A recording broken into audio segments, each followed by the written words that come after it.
Hello, my name is Osibareke John with my colleague Chipalo Derek. So, in this project, we are going to be presenting our machine learning project. So, our machine learning project is basically entitled Contrastive Knowledge Distillation for State Viability Classification with Attention Augmented Capsule Network. So, yes, our machine learning project is mainly aiming at addressing the problems that farmers are facing due to the failure to tell the seeds that they are going to plant if they germinate or not. So, the moment I to look at the traditional methods that farmers have been using to assess if the seed will germinate or not, such as the floating method.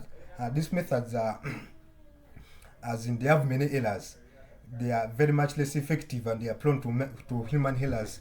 Hence, there is a big need to automate the process. So, so, so, a person could be asking what's seed viability. Seed viability is the ability of a seed to germinate and yield into a crop. So the impact of seed viability is something that cannot be outstated, something that cannot be undermined. So accurate and effective way to assess if the seed will germinate is very much important to ensure food security, and we all know the consequences that can be followed with food insecurity in an area. So there's a big need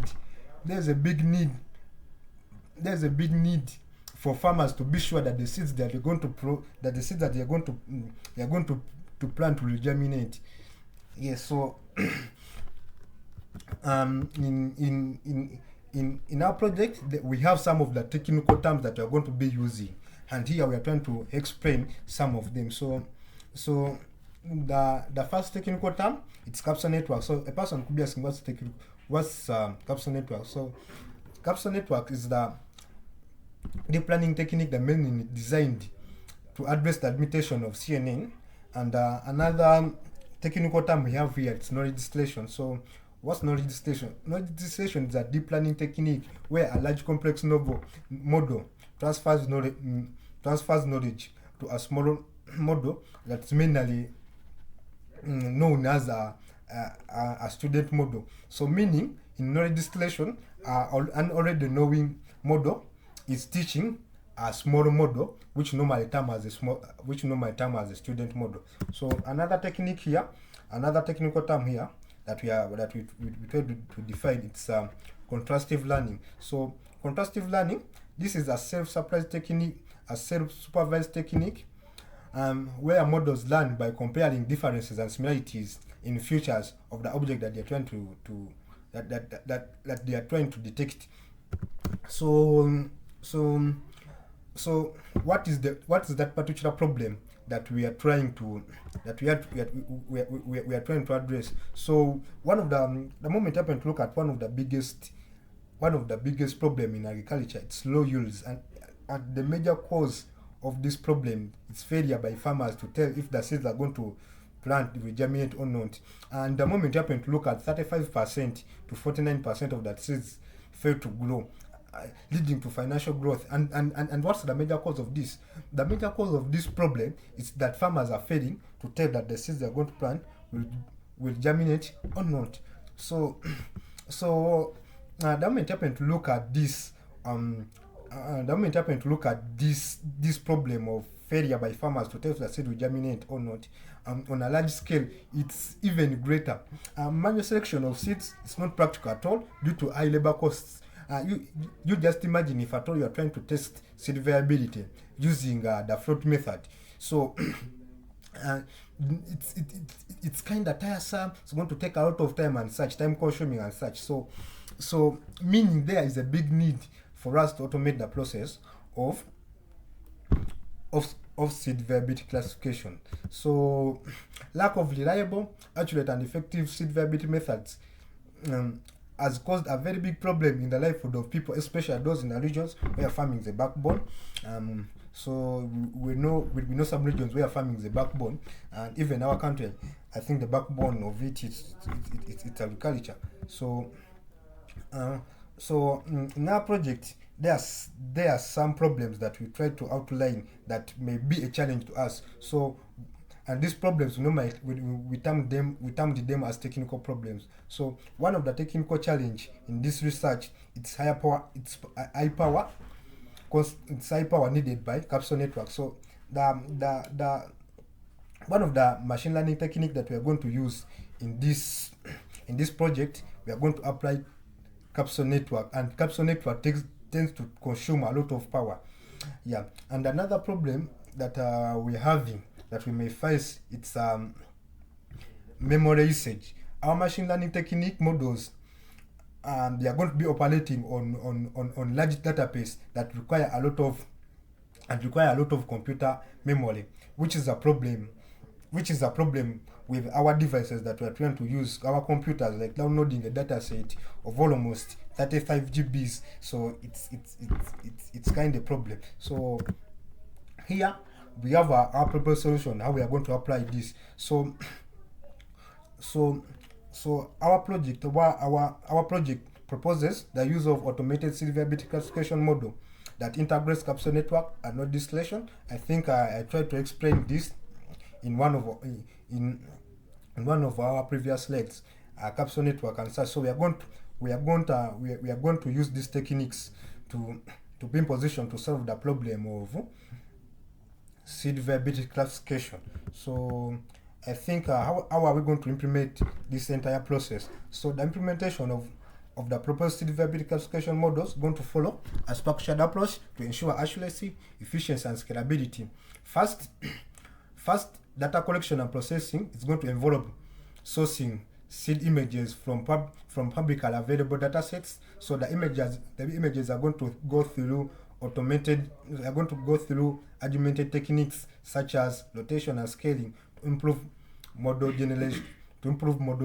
generalization. So the development and the training will focus on implementing capsule networks, first ensuring classification performance. An attention mechanism will be incorporated in our implementation. So I think I should call my colleague to take you through. Next slide.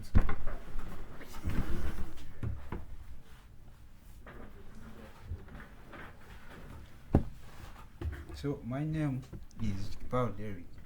So on the next slide, we have our data set description.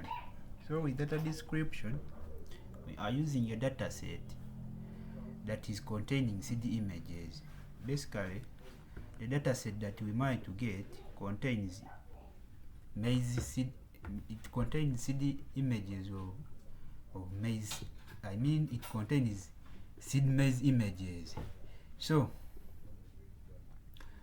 with this data set, we have two folders in it, and we have two folders within the main folder, and the first folder contains the viable seed images, and then the other one contains those images that we are considering that are non-viable. So with this data set, we try to perform an exploratory data analysis on it, and we are able to extract the following. I mean, we try to perform a data analysis on it, and we extracted we extracted what I'm going to discuss. So the first thing that we extracted, we might to extract the sample images from our data set. So simply we did this to check. For differences within our visual. We did this to just simply to carry out a visual, like to check for visual differences within our classes. I mean, within our viable and non-viable folders of images, and this was done simply to avoid inconsistencies such as blurry or mislabeled images within our dataset. Then the other thing is the aspect ratio distribution of images. So with aspect ratio distribution of images, we did this simply to find out the distribution of image sizes within our image datasets.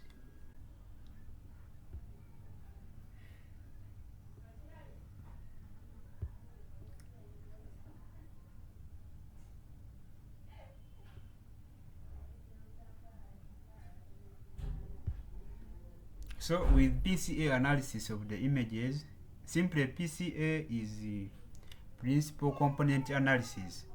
So with principal component analysis, this helps us to check if viable and non-viable seeds naturally separate in future species. So this helps to reduce dataset dimensionality and while keeping key information. So if there is overlap, then more advanced future engineering may be needed during the modeling process. Then the other one is the pixel intensity.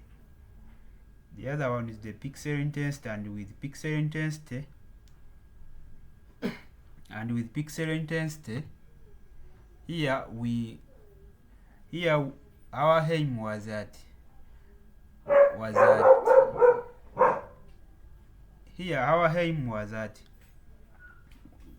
how frequent each pixel intensity value appears in grayscale images, as you can see here in our plotted image. And we did this because it helps us for normalizing image data, and then if intensities are mostly dark or bright, then contrast adjustments may be done for a better results. And then the other one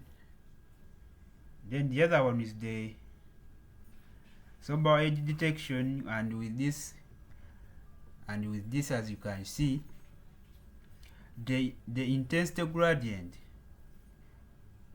this one, and with this we are testing the intensity gradient in an image, and with this if a clear difference exists, then edge features could improve model accuracy. And then for it basically it highlights surface texture. It simply highlights surface texture of differences. I mean, it highlights surface texture differences within our classes. And I think that makes the end of our presentation.